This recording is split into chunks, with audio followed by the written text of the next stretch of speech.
I married a mute bride. For 5 years, she never said a word. Until the day I tried to sneak out and mess around, and a cold female voice came from behind me, warning me she'd count to 3. I was so scared my keys hit the floor, and a chill ran down my spine. Turns out her silence for the past 5 years was all part of the act. Back when we got married, my father-in-law held my hand with red eyes and choked up as he reminded me, "Lucy is mute, you better not bully her." "Don't worry, Dad, I'll treat her well." And honestly, I did treat Lucy well. But since she was mute, she couldn't talk back or complain. So her silence became my perfect excuse to slack off. No matter how far I went, as long as she didn't speak, I took it as no objection. I remember one day, I picked up my fishing rod and casually yelled toward the kitchen, "Lucy, I'm going fishing." She rushed out of the kitchen, her apron still covered in flour, only able to make urgent sounds. "Abba, Abba." Seeing that, I didn't even turn around. I put on my shoes and said to myself, no words means yes. After that, I realized this trick worked every time. Whenever I wanted to go play ball, I'd say it on purpose while she went, "Abba, Abba." If you don't say anything, I'll take that as a yes. Until tonight when Tom called me, screaming his lungs out on the other end. "Jack, we need one more. Get over here." So I grabbed my jacket and headed out. Before leaving, I casually said one thing. "Lucy, Tom asked me to go drinking. I'm heading out." The second I finished, the room went dead silent. Just as I stepped over the threshold, a cold, mocking voice exploded behind my head. "I'm only counting to 3. Hearing that, my hand trembled and my car keys clattered to the floor. I froze stiff, my neck turning back inch by inch like a rusty hinge. Lucy was sitting on the couch, calmly playing with a paring knife. My knees went weak. I practically crawled back to her side and stammered, "Lucy, you can talk now? That's a medical miracle." She only gave a cold laugh. That was the first sarcastic line I'd heard from her in 5 years. Miracle, my ass. My throat had spasms. I just had minimally invasive surgery 2 days ago. I collapsed weakly onto the couch, clutching that $2,000 fishing rod. 5 minutes ago, it was my freedom pass.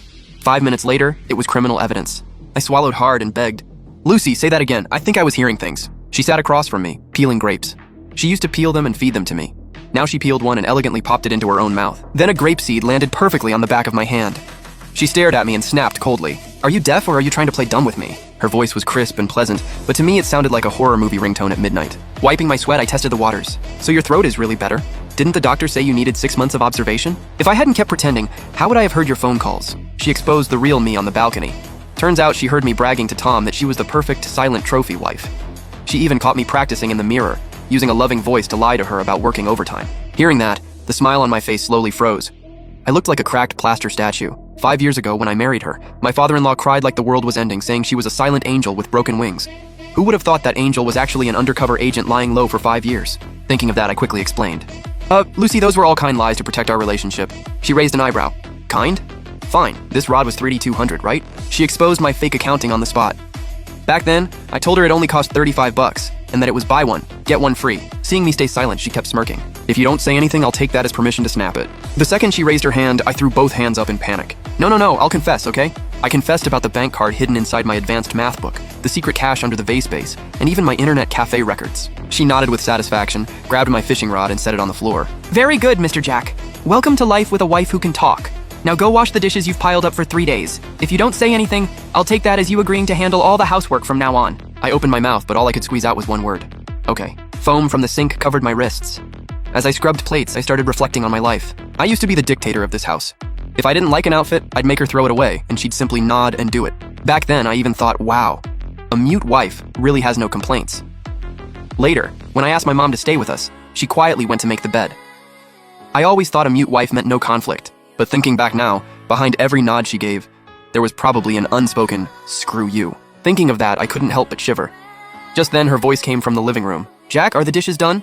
Come here. We need to talk about the plan." I walked over like a man heading to his execution. The table was covered with dense terms and conditions.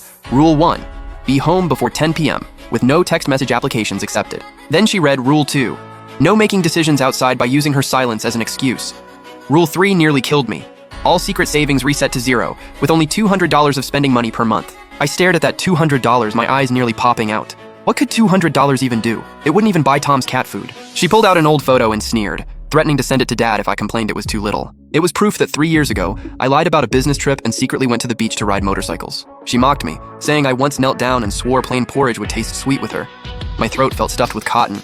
Back then, I thought she'd never talk for the rest of her life. I muttered with a bitter face. "Lucy, look, when you didn't talk, we were so peaceful." She stood up like a queen surveying her territory. "You thought it was peaceful. I was holding it in for 5 years and almost exploded." She announced that from now on, there would only be one voice in this house.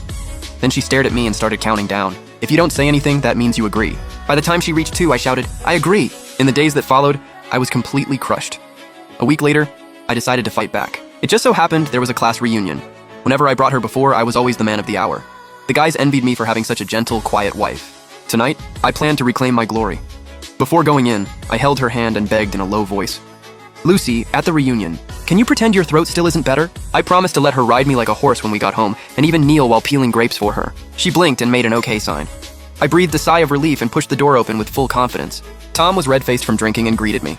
Jack, you brought Lucy. Lucy's still the same as ever. He yelled that tonight we weren't leaving until we were drunk, and even asked Lucy if she had any objections. I puffed out my chest, ready to answer for her, thinking my wife would definitely back me up. Who knew she would suddenly speak? Tom, he's lying to you. Last night he knelt at home for half an hour just to come to this drinking party. The laughter in the private room stopped instantly. She kept exposing me, saying I called Tom useless and said I only came tonight because I was afraid of wasting a good card game. Tom's smile froze instantly. Cold sweat poured down my back and I quickly explained. Tom, listen. Lucy's throat just got better, so she's not saying things right. Lucy turned her head and smiled sweetly at me. Not saying things right? Didn't you say Tom still hasn't paid you back? She exposed in front of everyone that I wanted to use the drinks as an excuse to collect the debt. If you don't say anything, I'll take it as you're ready to speak up now. Tom's face went from red to green, then purple. Finally, he pulled out $500 and slapped it on the table. Jack, here's your money. You can drink by yourself. The reunion ended early because of that. I walked through the cold wind, wanting to cry but having no tears. Looking at Lucy skipping ahead of me, I felt like this life was impossible. She turned back, her eyes sparkling. Jack, you used to use me as your excuse. Now it's my turn. She declared that from now on, I wouldn't dare bring her to see Tom again. I could only sigh and agree. Right after that, I carried a bottle of good liquor to my father-in-law's house. This was my last safe harbor. I thought for sure he would be on my side. I rushed into the living room, crying for help in full narrator mode, saying Lucy had gone crazy and now knew how to cut me off. But before I could finish, I froze. My dignified father-in-law was kneeling properly on durian peels. At that moment, I finally understood. This mute gene was probably forced out by my mother-in-law.